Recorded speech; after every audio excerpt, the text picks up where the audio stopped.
Is this thing on? Welcome back to Big Mouth, and fancy seeing you here in June. A very welcome, my friends, and especially my enemies. Come in, sit down, no touching.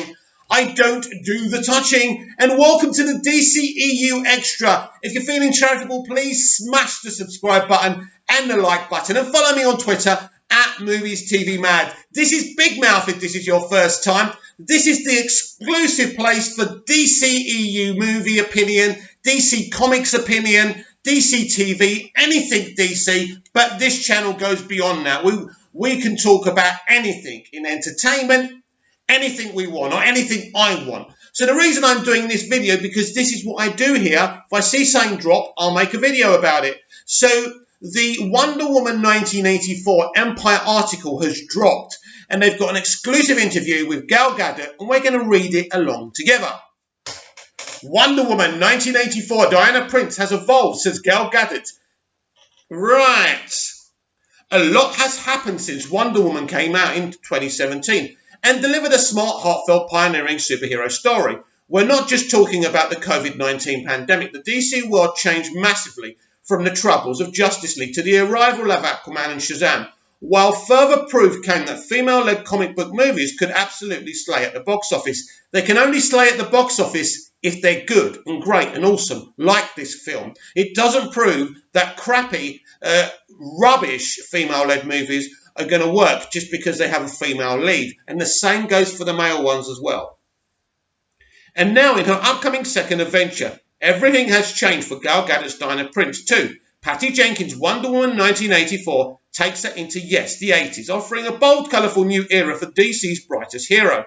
Well, she's not DC's brightest hero. She's amazing. I love her. But there's only one brightest hero, and that's Superman. Let's get that straight, right? Anyway, it's not just the world around her that's different. Wonder Woman has changed too.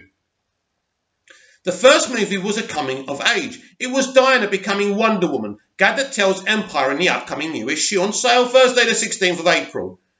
She was very naive and she didn't understand the complexities of life, a fish out of water. In this movie, that's not the case whatsoever. Diana has evolved. She's much more mature, very wise, however, she's very lonely.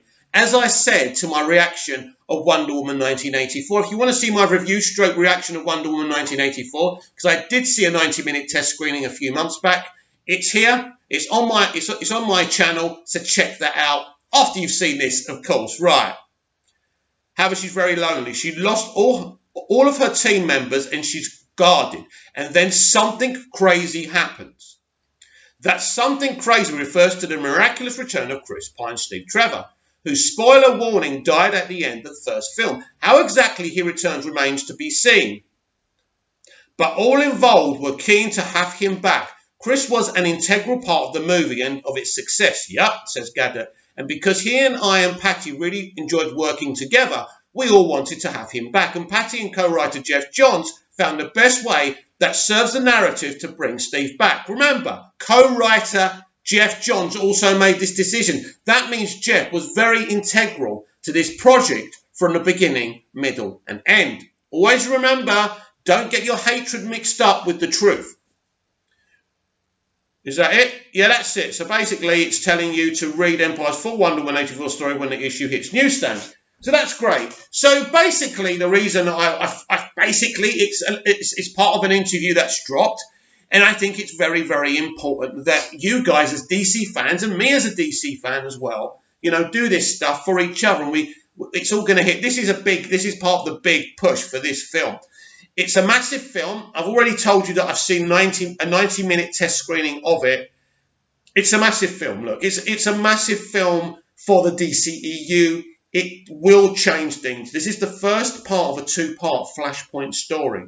Make no mistake about that. The timeline is going to change, whether you want it to or not. Whether you unsubscribe to this channel or you never watch this channel again, those are the facts. Don't let the facts hit you on the way out. Wonder Woman 1984 is the one that will change the DCEU timeline. And this arc will continue with Ezra Miller's Flash movie as well. So the director has already told us that there's some kind of Flashpoint kind of strand going on in the Flash movie, but it's not exactly the same as the graphic novel Flashpoint. So that's important to understand.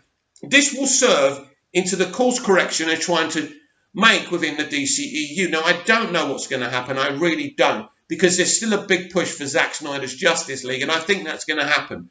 And whether he comes back or not, if we can at least see that film, at least the DCEU has an awesome Justice League movie, and we can just, as I said, I'm breaking the Justice League in front of you all once that happens, once we get Zack Snyder's Justice League. So what do you think of what Gal Gadot had to say in this partial interview? Comment down below. Like, share and subscribe. I'll be back tomorrow with more DCEU Daily. See you again soon.